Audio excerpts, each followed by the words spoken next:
George of the jungle, strong as he can be. Okay, well, this is lender advice for divorce and how the paperwork should be drafted. Not an attorney, don't even pretend to be one on TV.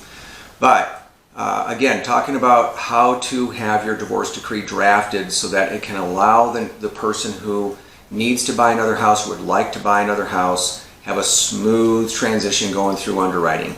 That's what we're discussing in thecreditjungle.com today, and this is George Anderson. So this one dovetails on video number 1, which was how to divide debts. Video number 2 is how to establish an equitable lien so that the party can get their cash out of the equity in the home. The third one here is something that you see, it's not real common, kinda, but it is. You know, parties will go ahead and they'll get a divorce, and then something changes. And then they have a verbal agreement, or they just have an understanding between them. You know, it's like, okay, former spouse lost their job, not able to pay the $1,000 a month in child support or whatever it is that's going on there. And the spouse who's receiving the child support says, that's okay. You know what, give me what you can until we're back on our feet. I'll take $500 a month. And then the spouse eventually gets back to work and they're on some kind of thing doing whatever they want to do. And they might even have an agreement that they draft between themselves, and they go and they sit down at a bank and they get it notarized, and in their mind it's all official. Well, the only thing that matters is what was in the divorce decree and what has been signed by the judge. So here this person goes now that is trying to purchase a home, and we've got a court order that says that there's $1,000 a month of child support due, and we need to use that income to help them qualify for a loan. And they meet the other requirements. They've got a 3 to a 12-month payment history.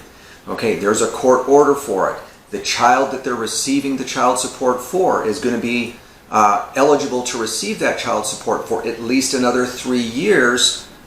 But we go and we look at the documentation, and the former spouse is only sending $500 a month. So what does the underwriter do? Do they say, oh, well, we'll just count $500 a month? Well, no, because there's the court orders for $1,000. So the answer is the number is 0. If you're not getting what you're supposed to be getting, the number is 0. If you're getting more than what you're supposed to be getting, we still use the lesser of the two, okay? Because we'll just assume that maybe there was some back payments or something like that. So even if the spouse says, hey, I'm doing really well, I'm going to give you some extra money, I'm going to give you $1,200 or $1,500 a month, the only thing that we can use for qualifying is what is actually in the divorce decree. So if there's going to be some modifications, and if the parties are amicable, and if they're agreeable to it, you still have to go and get it signed by the judge. You have to get a modification of the divorce decree. So a lot of times spouses, they get along with each other after the divorce, and then they just do some things just to kind of help each other out or be nice, and then the spouse who's going to try to buy a home later on finds out that they kind of shot themselves in the foot trying to be the nice guy. So hopefully that helps a little bit. I'm not out here trying to get people to spend unnecessary money on attorney's fees.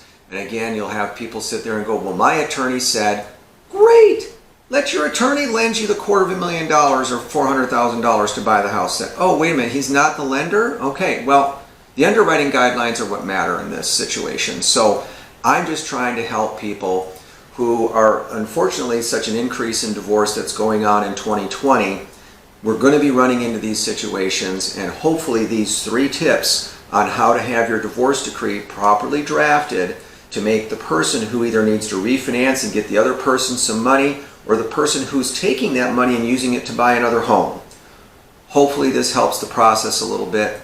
Thanks for coming into thecreditjungle.com today. This is George Anderson, and I would love to talk with you. Push button, get mortgage professional. Have a great day.